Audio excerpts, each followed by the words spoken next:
La paix et la grâce de Jésus soient avec chacun de vous. Ok. Donc, ce soir, j'ai voulu fermer la parenthèse pour ce sujet qu'on a commencé mardi. On va le terminer, mais j'ai voulu ouvrir un autre sujet que le Saint-Esprit a mis à mon cœur. J'ai trouvé important, j'ai trouvé juste. C'était un sujet qui semble être connu, mais pourtant c'est bien de bien le maîtriser. Alors, je voulais nous entretenir, connaître Jésus-Christ à la lumière de la Bible. Les gens, Jésus-Christ est une personne historique. D'ailleurs, le calendrier, l'histoire du monde est organisée en fonction de Jésus-Christ. Donc, la personne de Jésus-Christ n'est pas une personne à démontrer, il n'y a pas de débat. Tout le monde connaît Jésus-Christ, même ceux qui ne croient pas en lui. Et chacun a eu une idée de Jésus-Christ en fonction de ce qu'il a entendu. Chacun de nous en fonction de ce qu'il a entendu, de ce qu'il a vu à la télévision, de ce qu'il a entendu par-ci et par-là. Chacun se forme une idée. Et parfois on vient à l'église, on parle de Jésus. Mais bon, parfois la connaissance qu'on a n'est pas bien ordonnée, parfois quelques hérésies. Et on va essayer d'ordonner notre connaissance qu'on a de Jésus-Christ.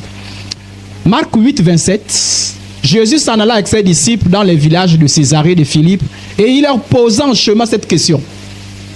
La question, qui dit-on que je suis? Amen. Donc, c'est Jésus même qui pose la question. Hein. Il marche avec ses disciples et il leur dit, qui dit-on que je suis? C'est un peu comme ce soir, on se réunit et je vous dis, je vais vous parler de Jésus-Christ. Bon, lui il marchait avec ses disciples. Comme il peut encore demander à ses disciples, qui dit-on que je suis? Vous imaginez monsieur et dames, à 25 ans de mariage, et monsieur regarde et dit à sa femme, est-ce que tu sais qui je suis? Je suis sûr que, on ne va pas répondre directement à la question là. Je suis sûr que ça a commencé par une autre question. Pourquoi tu poses la question? Amen, amen. Parce que ça semblait ambigu. Mais c'est ce que Jésus a fait. Jésus a demandé à ses disciples, qui dit-on que je suis? De la même manière, Jésus aurait pu venir ici et dire, qui dites-vous que je suis? Que dis-tu que je suis? Donc, ce n'est pas une question. Donc, parler de qui est Jésus-Christ, ce n'est pas quelque chose de banal. Ce n'est pas, oh, quand même, Jésus-Christ, on le connaît. Parce que Jésus même, en marchant ses disciples, pendant un certain temps, a quand même posé cette question. Donc, excusez le fait que je vous pose la question. Alléluia. Amen. Mais la construction, la réponse, nous allons la connaître. Nous allons la chercher dans la parole de Dieu. Voilà pourquoi c'est connaître Jésus à la lumière de la Bible. J'aurais pu commencer en disant, chacun de vous passe par ici et dis-moi ce qu'il connaît de Jésus. Mais nous allons chercher à connaître qui est Jésus-Christ à la lumière de la Bible. Car la Bible est la parole de Dieu. Et en dehors de la Bible, il n'y a rien de fiable. Savoir qui est Jésus-Christ est primordial. Car même s'il semble compte de l'humanité, il y a beaucoup de confusion sur son identité. Connaître Jésus-Christ fait partie des doctrines fondamentales. Pourquoi? Parce que si tu places quelque chose de Jésus, en fait, tu attaques ta foi. Je ne sais pas si on a compris. Si tu dis par exemple que je suis un simple prophète, tu remets en cause ta foi. Si tu remets en cause la mort de Jésus, tu remets en cause ta foi. Si tu remets en cause la résurrection de Jésus, tu remets en cause ta foi. En fait, toucher quelque chose de Jésus, c'est toucher sa foi. Je ne sais pas si on a compris. Amen, amen. Toucher quelque chose de la prière ne remet pas en cause la foi. Mais toucher quelque chose de Jésus remet en cause la foi. Il y a des gens qui ne seront pas sauvés simplement parce qu'ils ont remis en cause qui est Jésus. Voilà pourquoi nous qui suivons Jésus devons avoir une idée claire de la personne de Jésus. D'ailleurs, Jean chapitre 17, le verset 3. Quand je me convertissais, j'ai rencontré ce verset qui m'a beaucoup fait réfléchir. Or, la vie éternelle, c'est qu'ils te connaissent, toi le seul vrai Dieu et celui que tu as envoyé, Jésus-Christ. Donc la vie éternelle consiste à connaître Dieu et à connaître Jésus-Christ. Amen, amen. Donc c'est important d'avoir une idée claire. Commençons par les noms de Jésus-Christ. Je vous ai épargné d'autres noms. J'ai bien voulu mettre ça, mais j'ai retenu simplement nom et titre de Jésus. Donc j'ai retenu simplement Jésus et Christ. Pour qu'on ait une idée claire là-dessus. Alors, Jésus, en grec c'est Ressus. En hébreu, on dit Yeshua ou Yehoshua. Alléluia. Donc si quelqu'un fait une prière et dit j'ai prié au nom de Yehoshua, il ne faut pas dire oh oh, oh oh. Donc si quelqu'un fait une prière et dit au nom de Yeshua, il n'y a pas à dire mais ça c'est quel nom. Je ne sais pas si on a compris. C'est Jésus en hébreu. Amen, amen. Il y a des endroits où vous irez, c'est des vrais frères en Christ, mais ils préfèrent plus utiliser l'expression Yeshua. Donc vous entendez rarement parler de Jésus. Ils vont dire Yeshua. C'est le même nom. Simplement en hébreu. Et en anglais, on dit Jesus. Amen, amen. Donc, c'est quelqu'un qui préfère dire au nom de Jesus. Bon, j'allais dire en anglais, mais je n'ai pas voulu qu'on se moque le mot en anglais. Donc, au nom de Jesus, il ne faut pas dire ou bien en langue. En langue, on dit Yesu. Hein? C'est qu'un prie, j'ai prié au nom de Yesu. Là, également, je voulais parler la langue, mais je ne veux pas qu'on se moque de ma langue. Hein? Donc, au nom de Yesu, vous n'allez pas être scandalisé. Ah non, c'est quel nom qu'on nous amène ici là? Non, on connaît Jésus seulement. Yesu, on ne connaît pas. Non, c'est la même chose, mais dans une autre langue. C'est bon, tu comprends? Voilà, donc il ne faut pas être embêté parce qu'on a utilisé le grec, on a utilisé l'hébreu. Il y en a d'autres qui préfèrent, comme l'hébreu, c'est la langue de Jésus, les autres qui préfèrent utiliser l'hébreu. Yeshua, Yehoshua. Vous demanderez à ma femme, à un moment donné, j'ai fait quelques mois, je ne disais que Yeshua, Yeshua. Après, je disais, m'habitue trop et que je prie tout le temps Yeshua au niveau de l'église, je n'ai pas envie de scandaliser les gens. Donc, j'ai changé d'habitude. Mais il fut un temps où je ne disais que Yeshua, Yeshua, Yeshua. Et puis, j'ai pensé à vous. Je vous ai dit, non, il faut que je dise Jésus. Parce que si quelqu'un ne connaît pas que Yeshua, c'est Jésus, ben, la personne peut être scandalisée. Vous avez Christ. Alors, que veut dire Jésus? On va voir le texte parce que la Bible explique elle-même ce que veut dire Jésus. Mais, en fait, Jésus, en hébreu, a la même racine que Josué. Donc, en hébreu, le mot qui renvoie, qui renvoie à Jésus, c'est le même mot qui renvoie à Josué. C'est bon? Mais Jésus, ou Jésus veut dire quoi? L'Éternel est salut, Dieu sauve, Dieu délivre. C'est bon? Vous avez Christ, qui en Grèce se dit Christos. Bon, maintenant, chacun en Grèce peut écrire n'importe comment. Voilà, moi c'est le son j'ai seulement suivi le son. Christos. En hébreu, on dit Mashiach. Yoshua, Hamashiach. Amen, amen. Voilà. Il y a souvent des chants, on parle de Mashiach, non? Voilà. Mashiach. J'espère que vous saviez, quand vous êtes en train de dire Mashiach, qu'il s'agissait de Jésus. J'espère que vous saviez, non? Parce qu'il y a qui chantent les chants Mashiach, Mashiach. Il y a un chant qui dit Mashiach. Donnez-moi un chant qui dit Mashiach. Mashiach. Comment? Non, ça c'est le que j'ai entonné. Mashiach, quelque chose comme ça là. J'espère qu'il n'y a pas de gens qui disaient Mashiach et ne savaient pas que c'est Jésus. C'était Christ. Alors, Mashiach veut dire Messie. D'accord? Le Messie. Et ça veut encore dire quoi? Le oint. Donc, en réalité, Jésus portait le nom. Le nom de Jésus, c'est Jésus. Jésus, son nom, c'est Jésus. D'accord? Et Christ, c'est un titre. C'est pour dire le oint.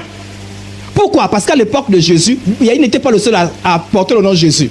Il y avait beaucoup de gens qui portaient le nom Jésus. C'était un nom un peu comme on a David, David, David, David. C'est bon? Voilà, comme on a Pierre, Pierre, Pierre, Pierre. Et il y avait beaucoup de Jésus. Et pour distinguer le Jésus des autres Jésus, c'était Jésus le oint. Ou encore Jésus le Messie. Et nous allons voir pourquoi Jésus le Messie tout à l'heure. C'est bon? Voilà. Matthieu 1, 21. Elle enfantera un fils et tu donneras le nom de Jésus. Donc c'est Dieu lui-même qui a voulu qu'on donne le nom de Jésus.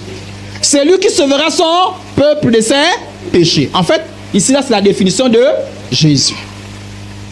Matthieu 16, 16, en parlant de Christ, Simon Pierre répondit, tu es le Christ, le Fils du Dieu vivant. Alors maintenant je vais expliquer un peu quelque chose sur l'histoire de Christ. Pourquoi le Christ? Je vous ai dit, Christ était le Messie. Et depuis la jeunesse, Dieu avait prévu la venue d'un oint, d'un Messie, depuis jeunesse. Donc le peuple d'Israël avait entendu parler de cette prophétie, comme nous on attend le retour de Jésus, et ils attendaient la première venue du Messie. Mais ils ne connaissaient pas qui était ce Messie. Ils savaient qu'un oint devait arriver. C'est bon? Comme quand on dit un prophète va arriver, il savait qu'un ou un messie devait arriver. Mais il ne savait pas. Et puis, les prophètes avaient donné certaines précisions. Et nous allons voir.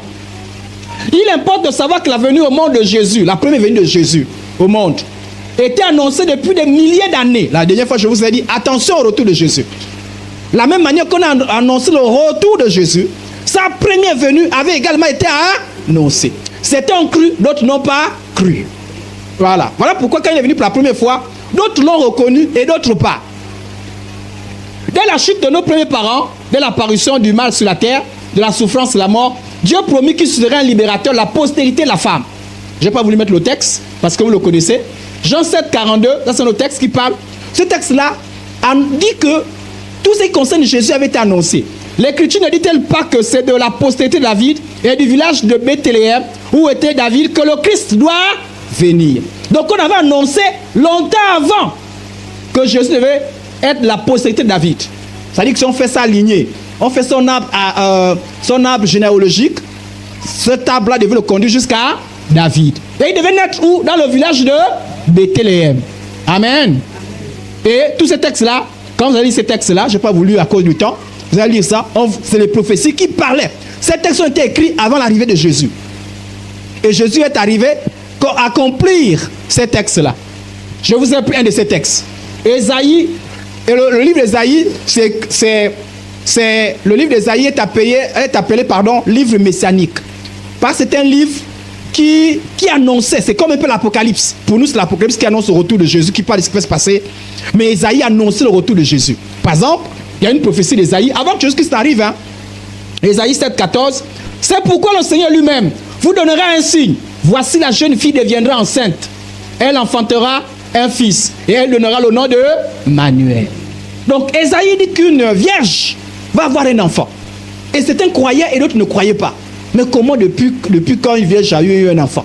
C'est comme les prophéties qui disent aussi qu'un jour l'église sera enlevée. Tout d'un coup, on va quitter la terre. D'autres disent mais c'est la folie. Donc un jour, un ensemble, un grand groupe de personnes va quitter la terre pour aller au ciel. C'est la folie. D'autres ne croient pas. Parce que ça semble être impossible à l'intelligence humaine. De la même manière, quand on disait que Jésus devait naître d'une vierge, les gens ne comprenaient pas. Donc Isaïe va annoncer cela. Donc les gens attendaient le Messie. Voilà pourquoi lorsque Jésus venait, les gens lui posaient la question. Jésus garda le silence et ne répondit rien. Le souverain sacrificateur l'interrogea de nouveau et lui dit, es-tu le Christ? Le Christ, là, on a dit, c'est quoi? C'est le Messie. Amen. Donc il regarde Jésus, il dit, attends, Jésus, dis-moi, est-ce que tu es le Christ? Ça veut dire quoi? Est-ce que tu es celui qu'on avait dit qui devait arriver? Je ne sais pas si on a compris. Donc tout le monde est au courant que le Christ va arriver. Mais le problème, c'est qu'ils étaient là. Est-ce que c'est le Christ? Est-ce que ce n'est pas lui? On vous dit par exemple que le président va envoyer quelqu'un ici, venu lui rendre visite. Je suis sûr que vous allez commencer à regarder un peu tout ce qui arrive. C'est toi que le président est arrivé. C'est toi. À envoyer, pardon. C'est toi. Est-ce que c'est pas toi? La même manière, les écrits. Regardez quand les mages ils sont allés chez Hérode. Ils ont dit, il y a une étoile. Et nous avons vu dans le ciel un signe qui nous annonce l'arrivée au monde, la naissance d'un roi, la naissance d'un Messie. Amen. Hérode est allé regarder les livres. Il a appelé c'est ça. J'ai dit regardez les livres. Regardez ce qui concerne l'arrivée d'un Messie. Dites-moi. Parce qu'ils ont dit que c'est à Bethléem. Est-ce que dans les livres on dit que c'est à Bethléem? Donc les gens étaient informés de l'arrivée du Messie. Jean 1, 41. Ce fut lui qui rencontra le premier son frère, Simon, et lui dit, nous avons trouvé le Messie qui signifie Christ. Donc il y avait des gens qui allaient dire aux autres, nous pensons que le Jésus là, c'est pas n'importe quel Jésus. C'est le Jésus, le Messie qui avait été promis. Amen, amen. Donc les Israélites ne doutaient pas de l'arrivée d'un Messie. Mais les Israélites ne savaient pas si Jésus là était le Messie promis. Je ne sais pas si on a compris. Tous en Israël savaient qu'il devait arriver un Messie. Ils étaient informés. Suffisamment instruits par les prophètes. Le problème, c'était de savoir qui est ce Messie. Quand Jésus-Christ arrive, il pose la question, est-ce que tu es le Messie? Souvenez-vous de Jean-Baptiste. Déjà, Jean-Baptiste, à un moment donné du ministère de Jésus, envoie ses disciples auprès de Jésus. Il envoie ces gens, il dit, allez-y demander à Jésus là, est-ce que c'est le Messie qui devait venir, ou bien Il y a un autre Messie. Bien, lui n'est pas le Messie, il y a un Messie qui arrive. Je ne sais pas si on a compris. Et Jésus va lui répondre en lui montrant ce qu'il faisait. Pourquoi il a étalé ce qu'il faisait? Parce que Jean-Baptiste, conscient de ce que disaient les prophètes, par ces signes-là pouvait discerner si oui ou non c'était le Messie. Jean 4, 25. La femme lui dit, je sais que le Messie doit venir. Ah, est-ce qu'on a compris? Donc Jean était là à parler et puis la femme dit, moi je suis informé qu'un Messie doit venir. Celui qu'on appelle comment? Ah, quand il sera venu, il nous annoncera tout. Et la femme va finir par dire, je crois que tu es le Messie. Parce que quand Jésus lui parle, dit non, je sais que le Messie doit venir. Mais comme moi je t'écoute, je sais que tu es le Messie. Amen, amen. Voilà. Alors, je vous ai dit que Jésus est né à Bethléem. J'ai juste voulu vous faire une idée de là où Jésus est né, dans la carte. Bon, j'ai voulu mettre le globe. Après, j'ai eu des problèmes. Parce que j'ai pensé à ça, il était déjà quasiment l'heure de la réunion. Alors, ici, vous avez la carte de l'Afrique, en bas ici. Ici, vous avez l'Asie. Et plus haut là-bas, l'Europe. Et Israël, c'est quelque part là. Israël est quelque part là. Israël, c'est un petit pays. Donc, et que c'est le petit pays là que j'ai mis ici là. Israël avait principalement 3 provinces et d'autres provinces. Sinon, 3 grands territoires. La Galilée, la Samarie et la Judée. La Judée. Et puis il y en a d'autres territoires que je ne connais pas. J'ai étudié la Galilée, la Samarie et la Judée. Alors la Judée, c'est ici. Alors on dit que Jésus est né à Bethléem. Bethléem en Judée. C'est comme si on disait Moana dans la province du Haut-Togo. Donc ici, Bethléem, c'est la ville ou le village comme vous voulez, en Judée. En Judée, il y avait beaucoup de territoires. Mais il a grandi où c'est? En Galilée. Précisément la ville de Nazareth. Voilà pourquoi on dit Jésus de... Voilà. Pourquoi on dit Jésus de Nazareth? Parce qu'il y a beaucoup de Jésus. Je ne sais pas si on a compris. C'était pour dire, ce n'est pas n'importe quel Jésus. Mais le Jésus qui est à Nazareth. Plus tard, on a dit Jésus le Christ. Parce que, souvenez-vous, le premier verset qu'on a lu tout à l'heure, il a dit, qui dit-on que je suis? Pierre a dit, tu es le Christ. Autrement dit, tu es le Messie. Celui qu'on attendait. Et Jésus lui dit, ça là, les hommes, naturellement, les hommes ne peuvent pas le comprendre. Si ce n'est une révélation. Alors, je préfère vous dire déjà d'avance, frères et sœurs en Christ, je vais vous expliquer certaines choses concernant Jésus. Votre intelligence ne pourra pas tout comprendre. Pourquoi? Parce que concernant Jésus, c'est seulement la révélation. Il y a des choses qui ne relèvent pas de l'intelligence. Il y a des choses qui relèvent seulement de la révélation. Comme quand on nous dit que Dieu n'a ni commencé ni fin. Ton intelligence te démontre quoi à l'intérieur? Alléluia. Tu acceptes par la foi. La Bible te dit Jésus n'a ni commencé ni... Voilà. Dieu n'a ni commencé ni fin. Ben, je l'accepte. Je le crois. En tout cas, on ne te donne pas ça pour réfléchir, pour que tu fasses une démonstration scientifique. On t'informe simplement. Parce qu'en ce qui concerne Jésus, il y a des choses que tu ne peux pas tout comprendre. Il y a des choses simplement, on t'informe. Soit tu crois, soit tu ne crois pas. Et nous allons voir. Hein. Là, je suis encore en introduction. Voilà, je suis encore en introduction. Donc, Jésus est né à Bethléem. Alors, première chose, là maintenant nous rentrons dans les chapitres concernant Jésus. La première chose que nous voulons savoir, comprendre, c'est la divinité de Jésus. Jésus est Dieu. La divinité de Jésus au centre de la foi chrétienne et se trouve vivement attaquée par d'autres religions, comme l'islam, le judaïsme et même les témoins de Jéhovah. Si tu remets en cause le fait que Jésus est Dieu, tu ne peux pas être sauvé. Soit tu crois, soit tu ne crois pas. Voilà pourquoi chez les autres, pour eux, ils ne croient pas. Vous savez, il y a des gens qui viennent à l'église simplement pour guérison, délivrance, etc. Il y a des gens qui ont dépassé ce stade-là. Il y a des gens qui viennent en fonction à cause de leur foi. Et il y a des gens donc qui ne croient pas que Jésus est Dieu. Voilà. C'est-à-dire qu'eux, ils croient en autre chose. Eux, ils ont une idée de Jésus. Voilà pourquoi Jésus a dit, vous, que dites-vous que je suis? Parce qu'il y a beaucoup de choses qui disaient à propos de Jésus. Et d'abord, avant de dire qui dites-vous que je suis, Jésus va poser la question. Que dit-on que je suis? Il a dit à ses disciples, vous qui vous baladez là. Là-bas, on dit quoi que... Qu'est-ce qu'on dit de moi? Et les disciples ont dit que non, on dit que tu es Jean-Baptiste. Est-ce que Jésus était Jean-Baptiste? L'autre on dit là-bas que tu es un prophète. Est-ce que Jésus était un prophète? Il a fait ministère des prophètes, mais ce n'était pas un simple prophète. Et chacun a dit. Oh, d'autres disent que toi tu es Élie, le prophète Élie qui est revenu à la vie. Est-ce que Jésus était le prophète Élie qui est revenu à la vie? Vous ne répondez pas? Amen. Donc chacun avait son idée. Tu es comme ça, tu es comme ça, tu es comme ça. Et on a dit, il a dit, vous là, qui dit tu veux que je suis? Silence total. Un seul a dit, là tu es le Christ, le Messie qu'on attendait, le Fils de Dieu. Tu es Dieu. Alléluia. Et c'est là où Jésus va dire, tu es Pierre, sur toi je bâtirai mon nez. Donc celui qui reconnaît, ça veut dire que sur Pierre, ça veut dire que sur la confession de foi de Pierre, c'est là, ça veut dire que c'est quand on croit. Parce que lorsqu'on dit la foi chrétienne consiste à quoi? En croire en Jésus. Mais si tu crois à quel Jésus? La Bible te présente Jésus comme étant Dieu. Le Jésus dont tu crois, c'est quel Jésus? Alléluia. Donc remettre en cause la foi, la divinité de Jésus, c'est remettre en cause la foi en Jésus. Voilà pourquoi nous avons compassion des témoins de Jéhovah, des musulmans. D'ailleurs, les musulmans qui sont sauvés, qui ont été sauvés par Jésus, c'est dès l'instant ils ont accepté que Jésus-Christ était Dieu. Parce que les musulmans reconnaissent que Jésus était un prophète.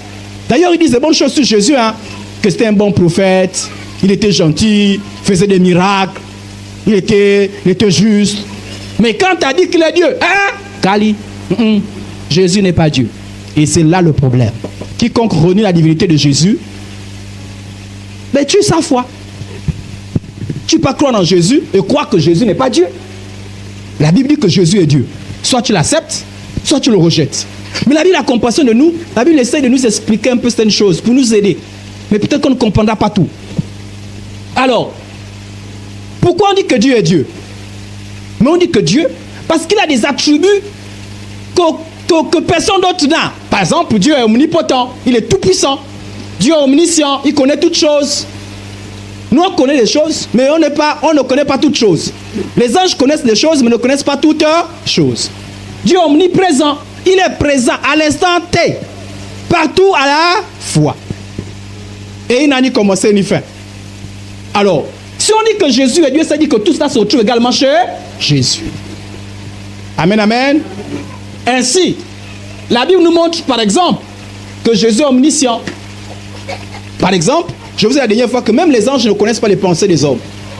Il n'y a que Dieu qui connaît les pensées des hommes. Et Jésus connaissait les pensées des hommes. Et parce qu'il n'avait pas besoin qu'on lui rendît témoignage d'aucun homme, car il savait lui-même ce qui était dans l'homme. Mais attention, je vais vous expliquer d'autres choses tout à l'heure.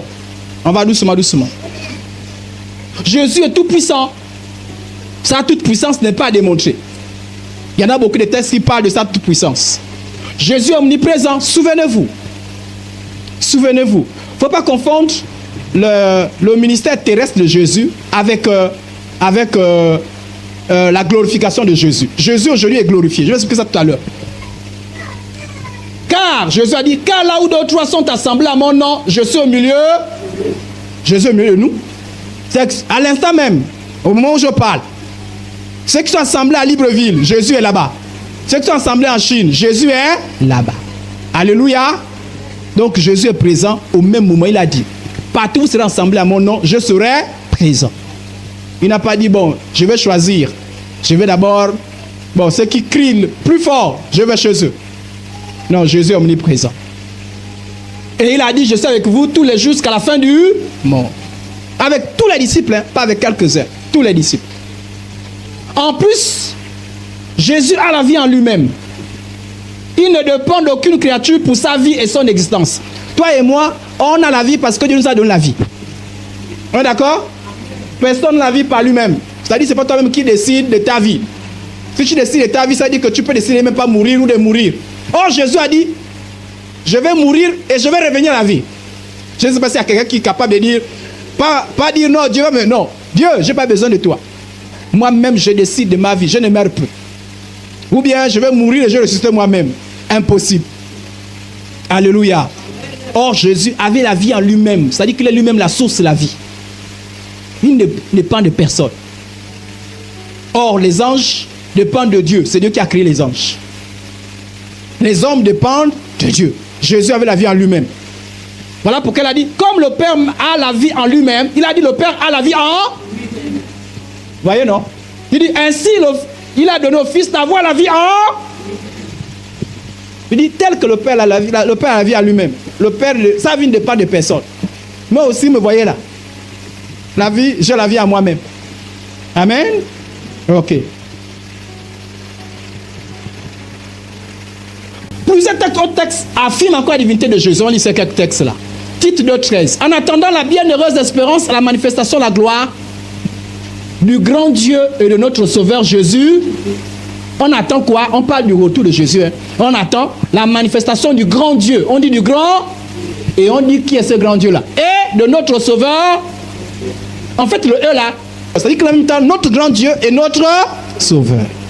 Voilà, on n'a pas dit que parce que le Père ne va pas descendre. On n'attend pas le retour du Père. On attend le retour de Jésus. On est d'accord, non? Ok. Titre 2:13. Voilà pourquoi je vous ai mis ça, ce même texte-là dans la version Semeur. Parce que dans la version seconde, on peut dire, ah mais le E là nous gêne. Dans la version Semeur, je vous ai remis le texte. En attendant que se réalise notre bienheureuse espérance, la révélation de la gloire de Jésus-Christ, notre grand Dieu et Sauveur. Là, c'est mieux compris, non? Dans la version Semeur, c'est mieux compris, non? Voilà pourquoi quand tu lis un texte, tu ne comprends pas. Avant de venir poser la question au pasteur, cherche d'abord une autre version. Parce qu'en lisant une autre version, tu peux mieux comprendre. Voilà, parce que le français diffère un peu. Tout cela, c'est pour aider là dans la compréhension. Jean 1:1. Au commencement était là. Quand on dit était la parole, ça ne veut pas dire que... quand on dit au commencement, ça ne veut pas dire que c'est que ça a commencé. Non, c'est que dans les temps, c'est ancien. C'est comme quand on dit, quand je suis avec les enfants, quand je dis avant. Bon, il faut insister sur avant pour dire aux enfants qu'en fait, c'est lointain. Mais ici, là, c'est pour dire éternel. Au commencement était la parole, et la parole était avec eux. Et la parole était... Alléluia. Amen. La personne de Jésus, Dieu le Fils, était avec Dieu le Père. Et Dieu le Fils était Dieu. Tout le monde connaît que quand on parle de la parole, ici on parle de Jésus, non? Voilà. Et on dit que la parole était avec grand D, hein? C'est pas petit 2. On appelle la parole était un petit Dieu. Chez les témoins de Jéhovah, ils ont mis petit D. Non, c'est grand Dieu. La parole était Dieu. Philippiens 2:5. Ah, j'aime le texte là. Vous allez bien retenir le texte parce que ça va nous aider à comprendre d'autres choses plus tard. Ayez en vous les sentiments qui étaient en Jésus-Christ, lequel existant en forme de Dieu, avait une nature divine. Ça dit que Jésus-Christ est Dieu. Jésus-Christ est Dieu.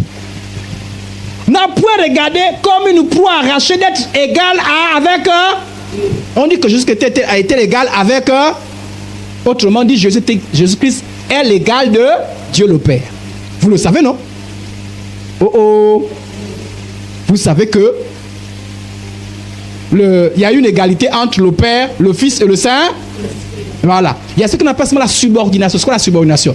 C'est-à-dire que le Père, le Fils volontairement est soumis au Père et le Saint-Esprit s'est soumis au Fils et au Père. C'est la subordination. C'est bon, on a compris? Voilà pourquoi on dit que le Fils n'a pas regardé comme une proie arrachée d'être égal avec Dieu. C'est-à-dire que Jésus n'a pas dit, hey, moi je suis égal au Père. Et il s'est accroché là-dessus. Non. Voilà pourquoi on dit, mais ça dépouillait lui-même en prenant une forme de serf.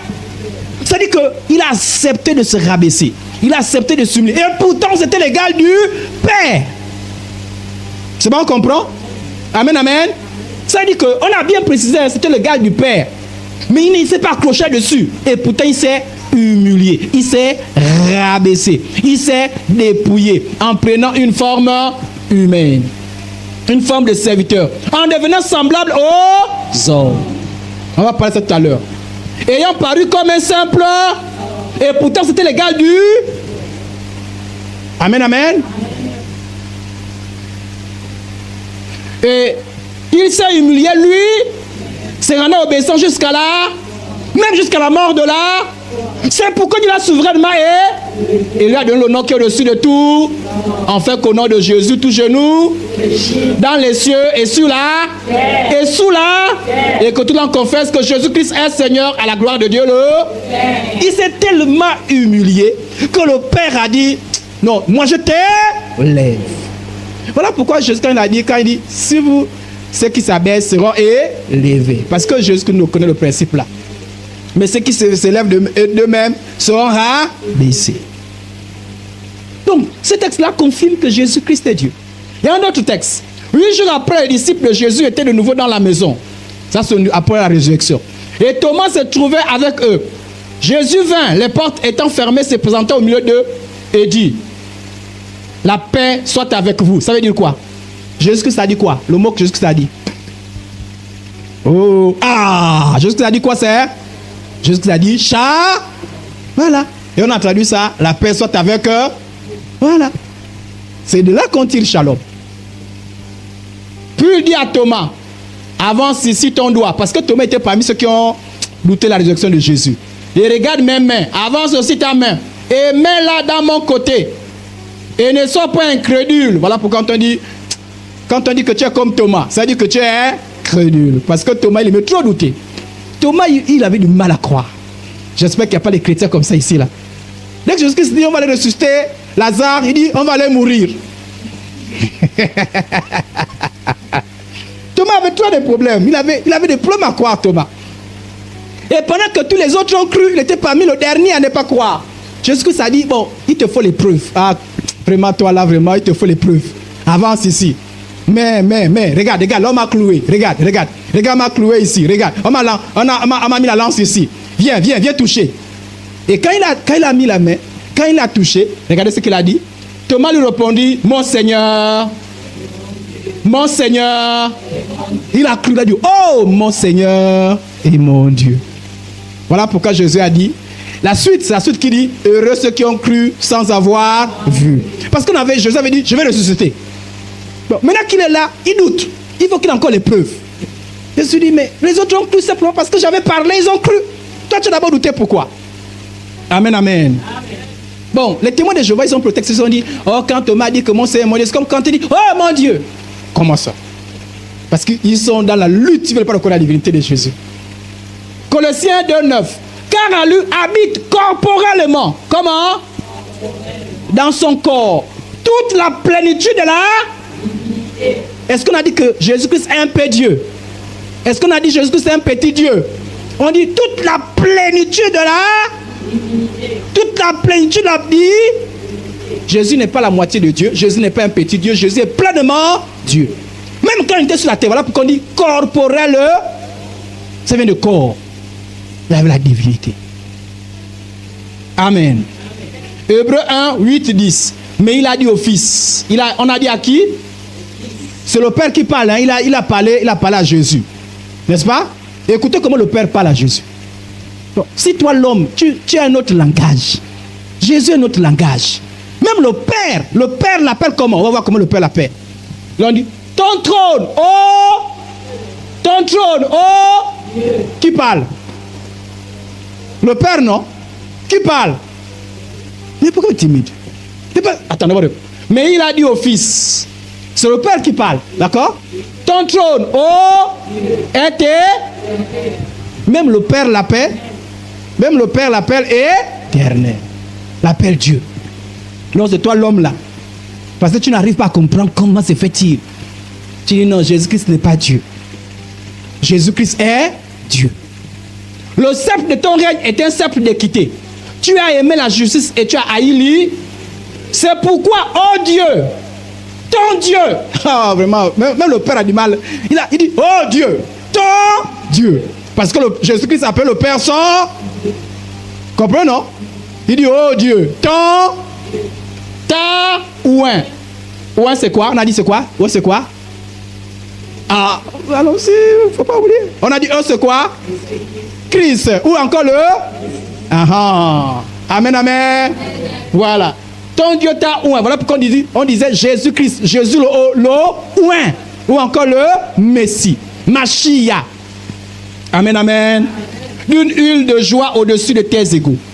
En fait, quand Jésus s'est rabaissé, s'est humilié, elle m'a donné, c'est comme si les anges, c'est comme si les gens pensaient que c'était ses égaux.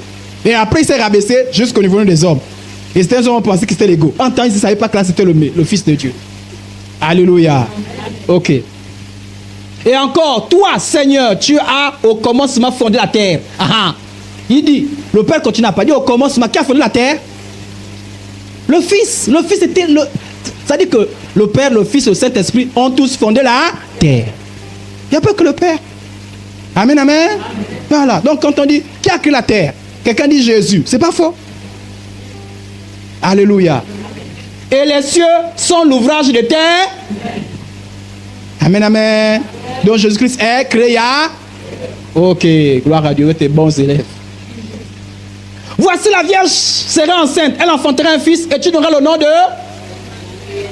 le nom de... Ce qui signifie... Donc, pourquoi on appelle Emmanuel, c'est Dieu qui est avec les hommes. Mais comment on remet en cause encore qu'il n'est pas Dieu? Amen, amen. Ok. 1 Jean 5, 20, tous les versets que je vous donne là. La personne qui va encore douter que Jésus... Oh, on m'a parlé là-bas que Jésus n'est pas Dieu. Depuis qu'on m'a parlé de ça, mon cœur vraiment, je nécessite dans le doute. Vraiment.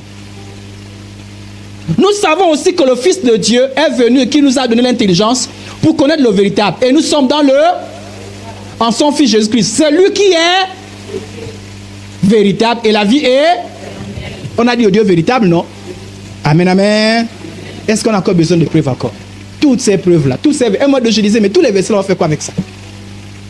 Et tous les versets-là. Beaucoup d'autres portions des Écritures demandent la divinité en lui attribuant les titres qui n'appartiennent qu'à Dieu. Alors, juste un petit récapitulatif de ce qu'on vient de voir. Le Père, le Fils, le Saint-Esprit ne sont pas trois dieux. Oh, on peut pas dire, nous à l'église, on croit en trois dieux. Si on demande qui est ton pasteur, ne cite même pas mon nom. À la limite, tu cites le pasteur Gessenel. Ça dit que tu oublies mon nom. T'as jamais enseigné ça. T'as jamais enseigné qu'on prie trois dieux. On prie combien de dieux? Un seul. Manifeste en trois pères. Alléluia. Voilà. Regardez mon beau-frère. Voyez mon beau-frère Dimitri. Il y a combien de Dimitri? Sandri, tu as épousé combien de Dimitri? Dimitri est un en trois. Il y a Dimitri le corps. Il y a Dimitri l'âme. Il y a Dimitri. Ça fait combien de Dimitri? Un seul Dimitri, non? Mais pourtant en trois entités, n'est-ce pas? Corps, âme et... Ça fait pas trois Dimitri. Donc un jour, tu dis, hé Dimitri, l'âme, je ne t'ai pas épousé, j'ai épousé Dimitri le corps. On va dire, frères et sœurs, organisons une séance de délivrance. Parce que là... Alléluia. Amen. Donc, le Père est Dieu, le Fils est Dieu, le Saint-Esprit, est-ce que ça fait trois dieux? Ça fait un seul là? Comment? Là, tu peux pas comprendre. Oh. Comment on sait ça? C'est-à-dire que quand on lit la Bible nous dit que le Père est Dieu, le Fils est Dieu, le Saint-Esprit, mais la Bible nous dit qu'il n'y a qu'un seul là. C'est la Bible a dit comme ça. Mais comment? Parce que quand on fait, c'est comme ça. Mais je ne comprends pas. Oui. Il y a des choses de Dieu que tu ne vas jamais comprendre. Ton intelligence ne va jamais comprendre. C'est trop petit pour comprendre. C'est voilà pourquoi on parle de révélation. Amen, amen. C'est que dans la Bible, on voit la Bible nous présenter Dieu en trois personnes. Mais la Bible nous présente qu'il n'y a qu'un seul Dieu unique. Donc le Père, le Fils et le Saint-Esprit sont un. Mais manifestent en trois personnes, distinctes. Parce que ce qui est mort sur la croix, ce n'est pas le Saint-Esprit. C'est le Fils. Donc on ne peut pas confondre le Fils avec le Saint-Esprit. Mais pourtant ils sont un. Amen, amen. Ce n'est pas trois états de Dieu. Chacun d'eux est Dieu. Bon, mathématiquement, scientifiquement pas là. Oui, tu ne peux pas comprendre. Là, pourquoi Jésus a dit c'est une folie pour les sages de ce monde. Parce que réfléchissent, non. Si vous comprenez Dieu, alors c'est vous qui devenez Dieu. Vous ne pouvez pas comprendre Dieu. Alléluia. Impossible. Pas comprendre Dieu. Pourquoi Jésus-Christ est Dieu? Mais il pardonne les péchés. Regardez un peu. Luc chapitre 5, verset 21, vers au verset 21. Voyons la fois Jésus dit, homme, tes péchés te sont... Aucun ange n'a fait ça. Aucun prophète n'a fait ça. Jésus est le seul qui a dit tes péchés te sont... Le jour qu'un pasteur te dit, voilà pourquoi on dit souvent que ceux qui vont faire les confessions chez les catotos là-bas, et celui qui pardonne tes péchés là, il ne faut pas croire à ces bêtises. Personne, il n'y a que Dieu seul qui pardonne les... Et les scribes et les pharisiens, écoutez bien, les scribes et les pharisiens connaissaient bien ces choses-là. Les scribes et les pharisiens se mirent à raisonner, à dire, qui est celui-ci qui profère des blasphèmes? Un blasphème c'est quoi? C'est quand tu n'importe quoi sur Dieu. Mais je prends pour Dieu. Qui peut pardonner les péchés? Ce n'est Dieu seul. Donc Jésus dit, tes péchés sont pardonnés. Et ils disent, mais attends, qui est celui-là qui dit que... Parce que quand il regarde, il voit un homme. Alléluia. Quand il regarde, il voit un homme. Un homme qui est là. Et ce monsieur-là qu'il voit, qui s'appelle Jésus, comme les autres s'appellent Jésus, il vient et dit, tes péchés te sont pardonnés. Ils disent, mais qui est celui-là? Comment il peut dire que tes péchés sont pardonnés? Il n'y a que Dieu seul qui pardonne les... Mais justement, il pardonne les péchés parce qu'il était Dieu. Et il est Dieu. Alléluia. Alléluia. Comment sait-on que Jésus-Christ est Dieu? Il pardonnait les péchés. Voilà que ceux qui ne croyaient pas en lui, qui ne croyaient pas qu'il était Dieu, étaient scandalisés. C'est comme certaines personnes qui ne croient pas que c'est Dieu, ils sont scandalisés chaque fois qu'on adore Jésus. Il y a des gens qui disent, je t'adore, ils sont scandalisés. Ils disent, mais comment ils peuvent adorer? Jésus n'est pas Dieu. Comment ils peuvent l'adorer? Non, et donc ils disent, on n'adore pas Jésus. Parce que Jésus n'est pas Dieu. Mais nous reconnaissons Jésus Dieu, nous l'adorons.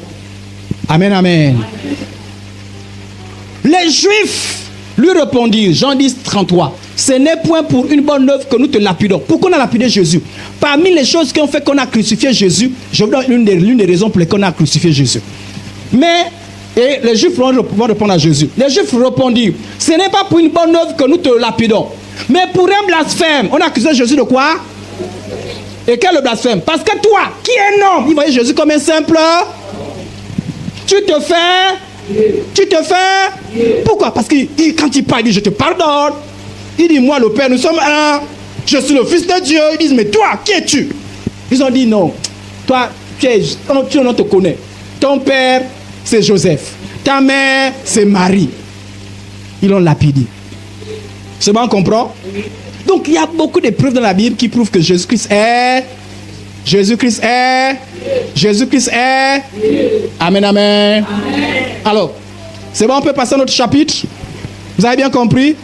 Vous êtes des bons élèves. Un chapitre en quelques minutes seulement. Vous êtes trop forts. Les élèves, un chapitre en quelques minutes, c'est compliqué. Alors, nous voulons parler de la préexistence de Jésus. La préexistence de Jésus. C'est quoi la préexistence de Jésus? Ne soyez pas embêtés par les gros mots. Ce n'est qu'un mot. Alors, la présence de Jésus veut dire que Jésus-Christ a existé en sa divinité, mais non pas son humanité. On va expliquer tout ça là. Avant sa conception, c'est-à-dire avant sa vie terrestre. Il y a des gens qui pensent que Jésus-Christ a commencé dès qu'il est sorti du ventre de Marie. C'est là où Jésus-Christ a commencé. Non, Jésus-Christ n'a pas commencé. D'abord, Jésus-Christ n'a jamais commencé. En fait, avant sa naissance, Jésus-Christ existait déjà. Amen, amen. Amen, amen. C'est pas moi qui dis, c'est la Bible qui dit. Lisons. Jean 8, 58. On peut lire ensemble? C'est bon, on peut lire? Ok. Jésus leur dit, en vérité, je vous le dis, avant qu'Abraham fût. Ce qu'ils lisent d'abord, la Bible, vous savez que l'histoire de Jésus c'est-à-dire que Jésus-Christ apparaît sur la terre plusieurs siècles après Abraham. Vous savez ça, non? Vous savez ça, non? C'est plusieurs siècles après Abraham. Donc, plusieurs siècles après Abraham, il parlait avec les gens. Les gens disent, mais toi, tu es un petit. Tu es un petit, on te connaît. Tu n'as peut-être que 30 ans. Et il leur répond, je vous le dis en vérité, je vous le dis, avant qu'Abraham fût, il n'a même pas dit j'étais, il a dit je suis. Ce que les habits comprennent, c'est que ça veut dire je suis. Je suis là. Quand Moïse a posé à Dieu la question de savoir, mais quel est ton nom? Dieu a répondu comment? Je suis. C'est pour dire que je suis Dieu. Je suis Dieu. Ni commencement, ni fin. Donc, il dit à ces gens-là, il dit, ça cause de ça que les gens, vous voyez pourquoi il énervait les gens? Vous voyez pourquoi les gens étaient énervés à cause de Jésus? Comment? Imaginez que je viens de vous dire ici, là, j'ai mes papas ici, j'ai même ma ici, là, je dis, vous là, avant l'époque, même le Yomba, j'existais déjà. Bon, moi, vous pouvez me lapider. Là, quand même, là, il y a un problème. Amen, amen. J'ai ma mère qui est là. Et puis, je vais vous dire que non, avant que ma mère ne soit née, j'étais déjà. Là, vous pouvez me lapider. Vous me dites, oh. Vous prenez vos Bibles, vos cahiers, vous sortez. Là, vous avez raison. Alléluia. Non, c'est comme ça que les autres ont pris la chose. Ils disent, mais toi, un petit là, comment tu peux nous dire que toi, avant qu'Abraham, parce que Abraham c'est le père de la foi, Abraham était respecté par tout le monde. Abraham connaissait l'histoire d'Abraham. Comment tu peux dire qu'avant qu'Abraham a existé, toi tu étais déjà?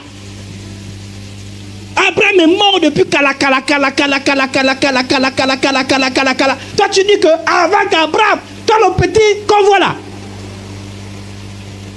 Tu en avais dit quoi? Ah, mais c'est la vérité, hein? Jésus était avant qu'Abraham ne fût. Amen, amen. Mais il y a des gens qui pensent que Jésus-Christ a commencé avec Marie. Non. Je vais vous parler ça tout à l'heure. Avec Marie, on a ce qu'on appelle l'incarnation. C'est-à-dire que Jésus-Christ, qui est Dieu, a pris la forme d'un homme. Qu'est-ce qui a commencé avec Marie? C'est l'humanité de Jésus. C'est-à-dire que c'est Jésus-Christ sous la forme humaine. C'est bon, on a compris? Mais Jésus-Christ existe avant sa forme humaine. Oh! Ça veut dire que Jésus-Christ n'a jamais été créé.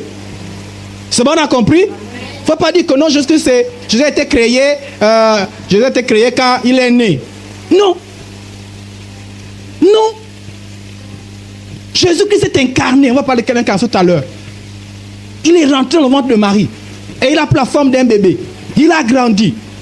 Si Jésus-Christ apparaissait comme ça, là, ça devait scandaliser. Il a pris la forme. Alléluia. Mais ça ne veut pas dire que Jésus-Christ a commencé là. Non. Jésus-Christ a commencé, n'a jamais commencé d'ailleurs. Amen, amen. Voilà, on va voir nos textes. Jean 17, 5. Et maintenant toi, Père, glorifie-moi. C'est Jésus-Christ qui parle, hein. Puisqu'on a dit que Jésus-Christ s'est dépouillé. Il a pris une forme humaine. Il a pris la forme de serviteur. Et quand Jésus-Christ a compris tout ce qu'il avait à faire, il a fait une prière au Père. Il a dit, maintenant toi, Père, glorifie-moi auprès de toi. De la gloire que j'avais auprès de toi avant que le monde... Il dit au Père, la gloire que j'avais avant que le monde ne soit là. Redonne-moi cette gloire-là. Amen, amen. Donc, est-ce que Marie était avant que le monde fût? Non. Vous comprenez maintenant ce qu'on appelle la préexistence de Jésus? Ok. Jean 17, 24.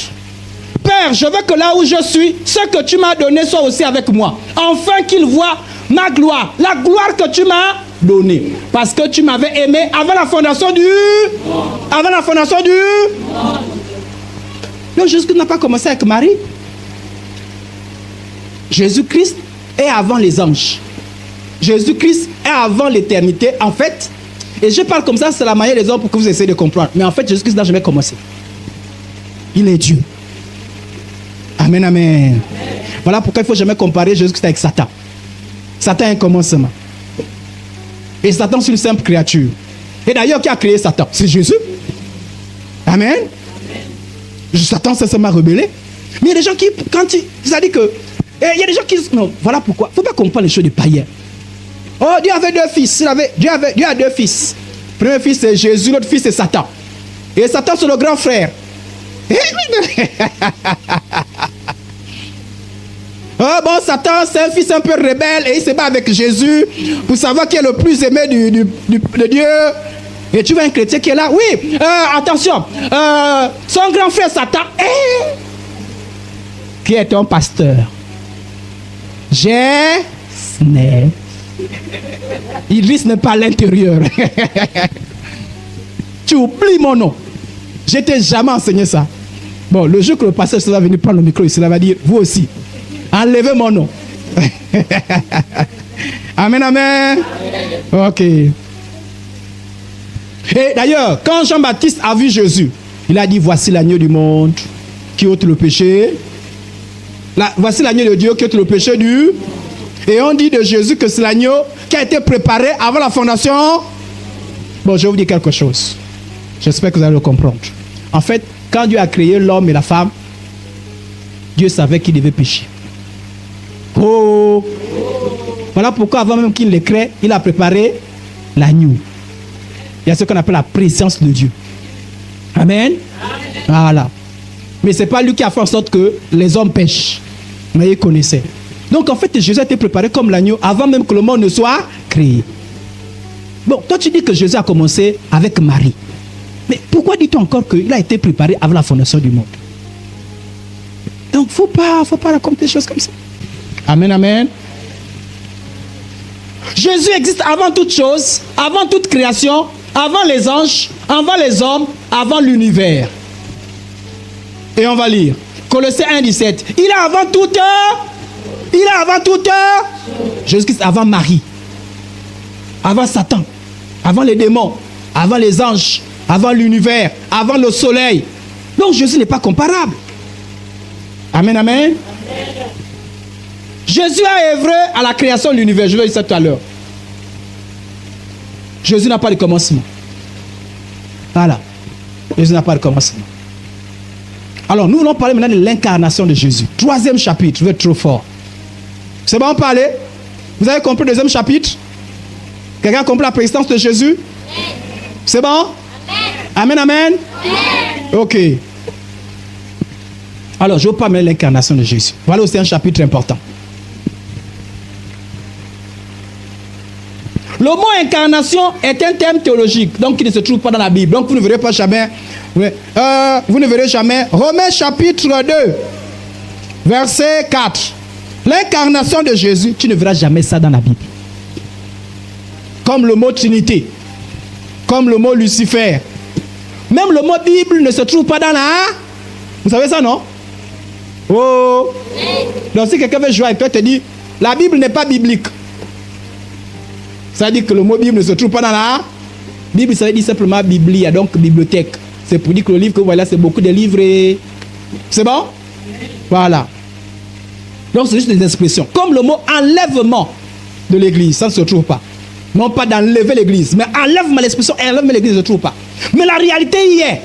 Ça veut dire que même si on n'a pas écrit enlèvement l'église, on parle l'enlèvement de l'église. C'est bon? Si on n'a pas écrit incarnation de l'église, on parle néanmoins de la réalité. Incarnation veut dire quoi? Ça veut dire quand un esprit prend un corps. Ça c'est l'incarnation, non? Jésus-Christ n'avait pas d'esprit, d'accord? Jésus-Christ n'avait pas de corps avant. N'est-ce pas? Et il est venu dans le ventre de Marie pour prendre un... Et ce qu'on appelle l'incarnation. C'est bon? Donc même si ce n'est pas le mot décrit, on parle de la réincarnation. Pas la réincarnation. De Alors j'ouvre une parenthèse pour vous parler de la réincarnation. La réincarnation, ce n'est pas l'incarnation. L'incarnation, c'est quoi? C'est un esprit qui prend un corps. La réincarnation, c'est un esprit qui était dans un corps, qui a quitté un corps et qui revient dans un autre. Et ce qu'on enseigne dans les pratiques, dans les Rose-Croix, les francs-maçonneries, c'est le mensonge. La réincarnation n'existe pas. Et on fait croire, surtout vous les élèves là, on fait croire que non, en fait, les hommes ont, tu peux avoir 2 vies, 3 vies. Il y a des élèves qui ont entendu parler de ça. Ah, tu as entendu parler de ça, hein? Oui, chez vous là-bas c'est normal quand vous parlez de ça. Voilà, chez vous c'est normal. On dit il y a 3 vies, il y a 4 vies. Et on te dit la preuve que tu as plusieurs vies. Parfois tu es là, tu as fait quelque chose, tu as l'impression que tu avais déjà fait. Tu avais déjà fait, oui, en fait tu avais fait dans ta vie antérieure. Dans ta vie antérieure, tu avais déjà fait ça et tu es revenu dans notre vie. Dans ta première vie, tu peux être blanc. Dans ta deuxième vie, tu peux être noir, en fonction de ce que tu as fait. Dans ta première vie, tu peux être un homme. Dans ta deuxième vie, tu peux être un criquet. Dans ta première vie, tu peux être riche. Dans ta deuxième vie, tu peux être pauvre. Voilà pourquoi les gens ils sont incrédules. Et même certains tuent. Écoutez, certains tuent en pensant, c'est-à-dire que tu tues, tu te dis, bon, c'est même pas grave. De toute façon, tu vas revenir dans notre vie. Mais oui, il faut qu'on bombarde l'intelligence. On appelle ça la réincarnation.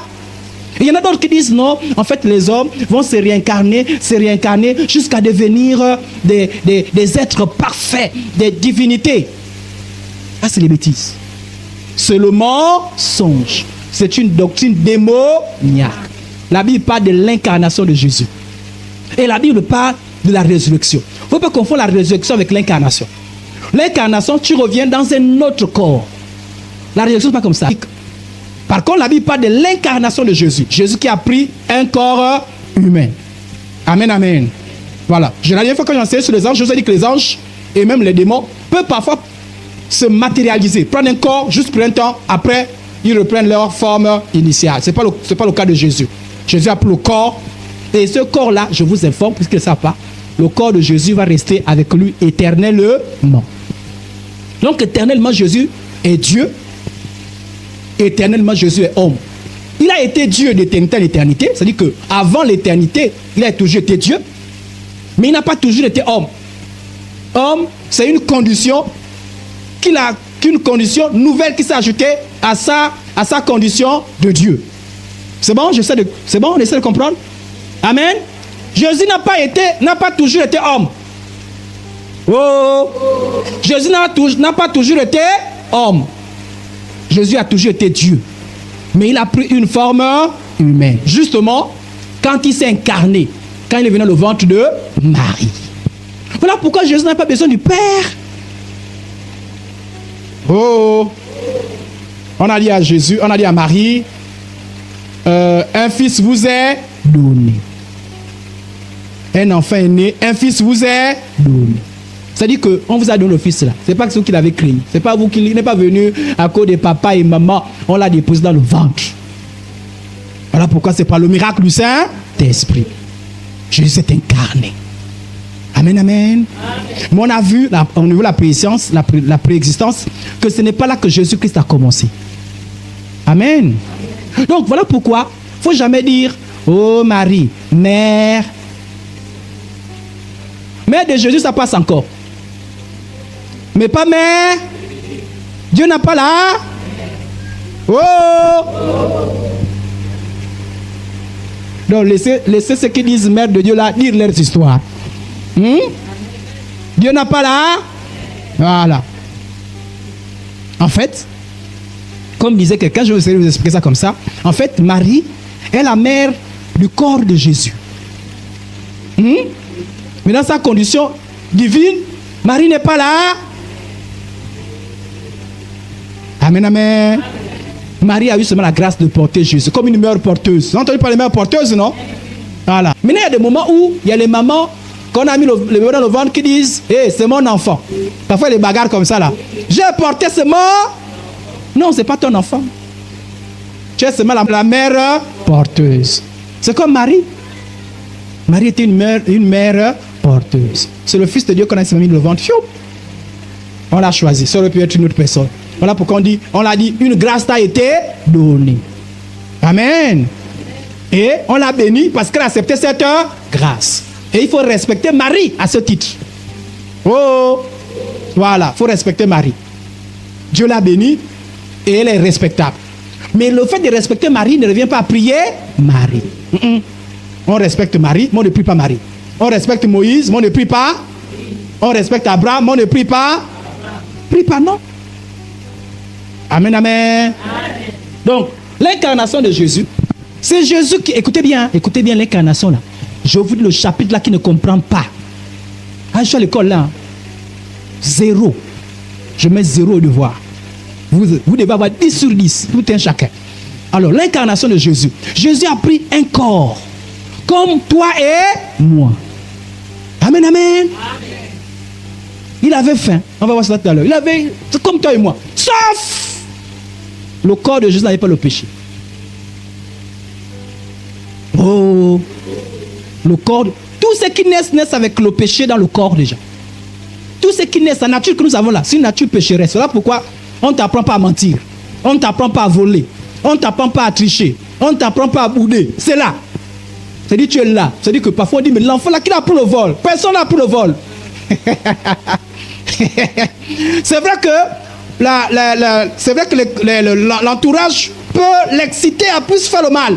C'est quelqu'un qui insulte, facilement il va insulter. Mais parfois tu n'as pas besoin d'enseigner l'insulte. Mais dans la maison là, personne n'insulte. C'est là. L'égoïsme, pourquoi l'enfant n'est pas partagé? Et pourtant notre partage, c'est dans le corps. La nature pécheresse. Notre nature, on est pécheur avant même qu'on ne pêche. Oh, on est pécheur avant même qu'on ne pêche. On pêche parce qu'on est pécheur. C'est-à-dire que le fait qu'on pêche prouve qu'on est pécheur. Mais si on est pécheur par nature. Or, Jésus n'avait pas la nature pécheresse. Non. Voilà pourquoi il n'est pas né de Joseph. Donc la nature, Jésus a la nature humaine. Sauf en ce qui concerne le péché. C'est la Bible qui dit ça. Et non seulement il n'a pas eu la nature pécheresse, mais en plus il n'a jamais péché. Alléluia. Car chose impossible à la loi, parce que la chair la rendait sans force, Dieu a condamné le péché dans la chair en envoyant à cause du péché. Jésus est venu à cause de quoi? Pour résoudre le problème du péché. Pas qu'il avait son péché à lui. Hein. Il est venu pour résoudre le problème du... Voilà. Quand il y a à cause du péché, Jésus avait péché. Jésus n'a jamais, dans sa nature, il n'y avait pas le péché. Son propre fils lui a donné une chair semblable à celle du... Ah, comprenez la phrase, non? C'est bon? On explique encore un peu? Est-ce que vous suivez? On dit, car chose impossible à la loi parce que la chair la rendait sans force. Dieu a condamné le péché dans la chair en envoyant à cause du péché son propre fils dans une chair semblable à celle du péché. C'est-à-dire que lorsqu'on voyait, c'est le même corps. Mais sauf que dans cette chair-là, il n'y a pas le péché. Voilà. Philippiens 2,7. Mais s'est dépouillé lui-même en prenant une forme de serviteur en devenant semblable au... Pourquoi? Pourquoi je vous dis ça? Parce qu'en fait, il y a des gens qui disent Jésus n'est pas un homme. De la même manière, il y a des gens qui disent Jésus n'est pas Dieu. Il y a des gens qui disent Jésus n'est pas un homme. Jésus est seulement Dieu. En fait, il a seulement pris un corps entre-temps, mais Jésus n'est pas un homme. Il y a des gens qui disent Jésus c'est un extraterrestre. Oh, les extraterrestres n'existent pas. Il y a les démons qui se font passer pour les extraterrestres. J'espère qu'il n'y a pas des gens qui cherchent à voir les extraterrestres, non? Si tu cherches à voir un extraterrestre, tu vas rencontrer un démon. Le démon là va te dire, je suis l'extraterrestre. Et tu vas dire, mais l'église m'a dit, il n'y a pas d'extraterrestre, non? Mais j'ai vu l'extraterrestre, tu as vu un démon qui s'est fait passer pour un extraterrestre. Comme la dernière fois, on a vu qu'il y a des démons qui se font passer pour des morts. Oh! Mais on ne croyait pas à ces bêtises-là. Surtout vous, les élèves là. Oh, extraterrestre. Tu as vu les extraterrestres? Il n'y a pas les extraterrestres. Donc, la Bible dit, Jésus, donc la Bible dit ceci, écoutez-moi bien. La Bible dit que si vous voyez quelqu'un qui renie la nature humaine de Jésus, c'est l'esprit de l'Antéchrist. Je reprends encore, on va voir tout à l'heure. Si vous voyez quelqu'un qui dit que Jésus-Christ n'est pas homme, il a l'esprit de l'Antéchrist. Autrement dit, renier l'humanité de Jésus, c'est pécher contre Jésus. La même manière, renier la divinité de Jésus, c'est pécher contre Jésus. Voilà pourquoi je vous parle de ça, parce qu'on parle tous les jours, notre Seigneur c'est Jésus. On prie tous les jours à Jésus. Mais il faut bien comprendre les choses concernant Jésus. Parce que tu peux réfléchir avec ton intelligence. Oui, Jésus-Christ est Dieu. Donc, s'il est Dieu, donc il n'est pas homme. Comment il n'est pas homme? Oh! La parole était faite chair. Elle habitait parmi nous, pleine de grâce et de vérité. Et nous avons contemplé sa gloire, une gloire comme la gloire du Fils unique venu du Père. Jésus-Christ était homme. Pourquoi? Il a eu sommeil. Vous savez ça, non?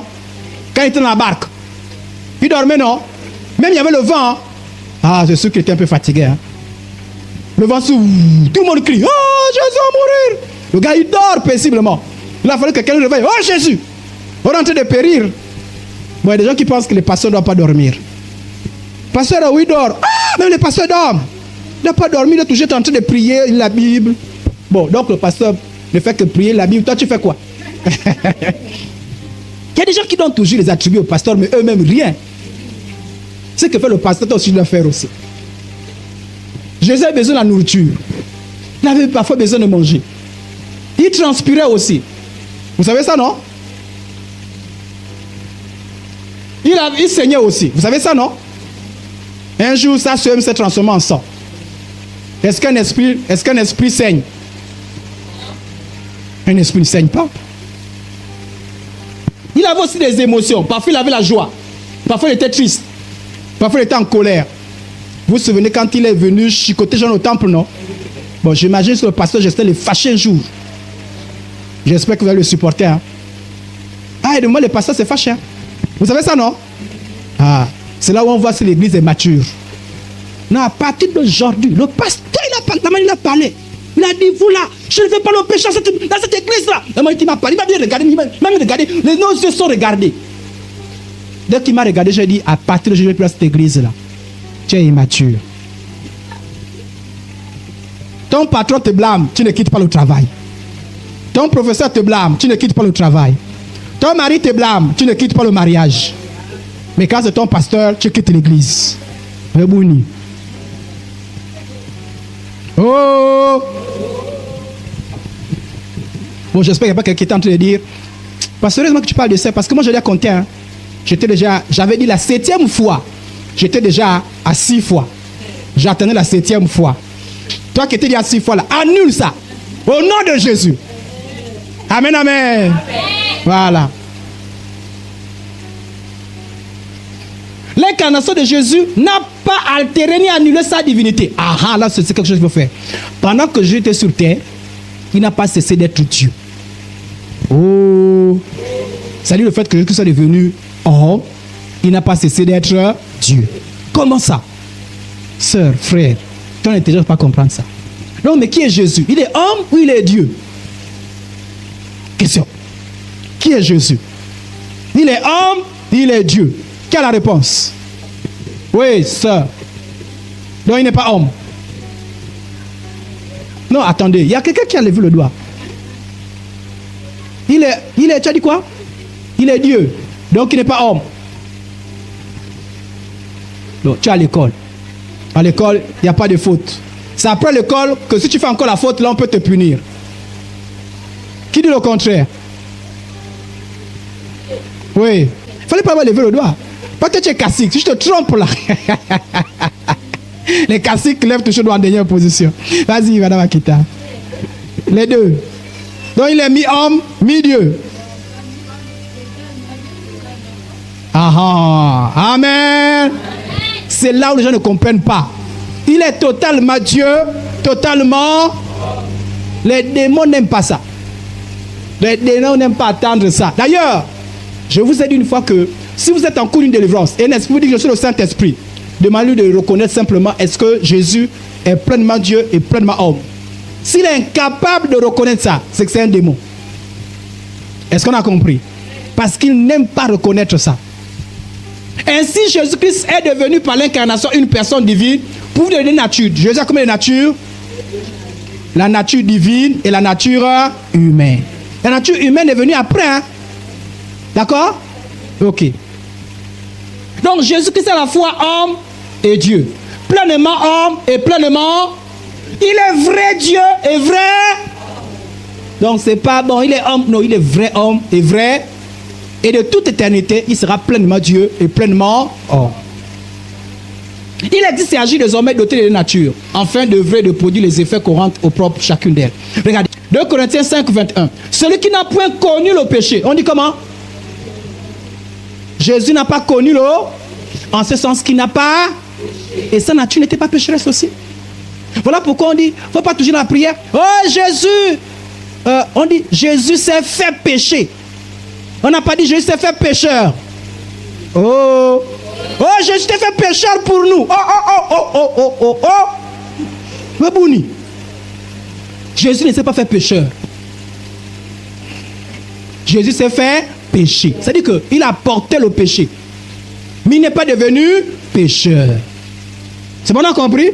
Ah, parce que le zèle là, tu peux être bien intentionné. Oh Jésus, je t'ai fait pécheur pour nous. J'ouvre les yeux, je regarde pour voir que tu étais là le jour comment j'ai fait l'enseignement. Sous discipline. En direct. En public.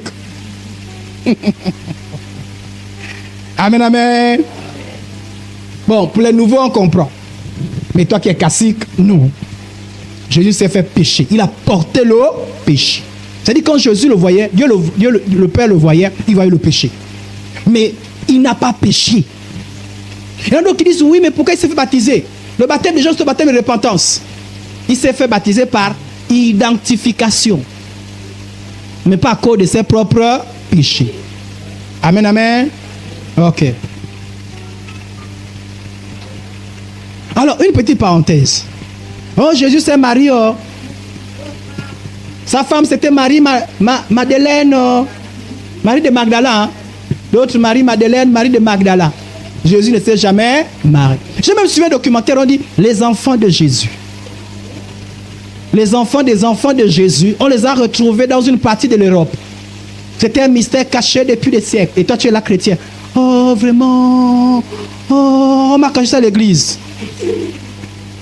Tu as vu ça dans quel verset la Bible? C'est la Bible qui nous parle. Jésus n'a pas eu de femme. Amen. Voilà. Oh, mais celle qui est venue les suer les pieds là, c'est parce que c'était sa femme. Toi, tu as vu que c'est sa femme.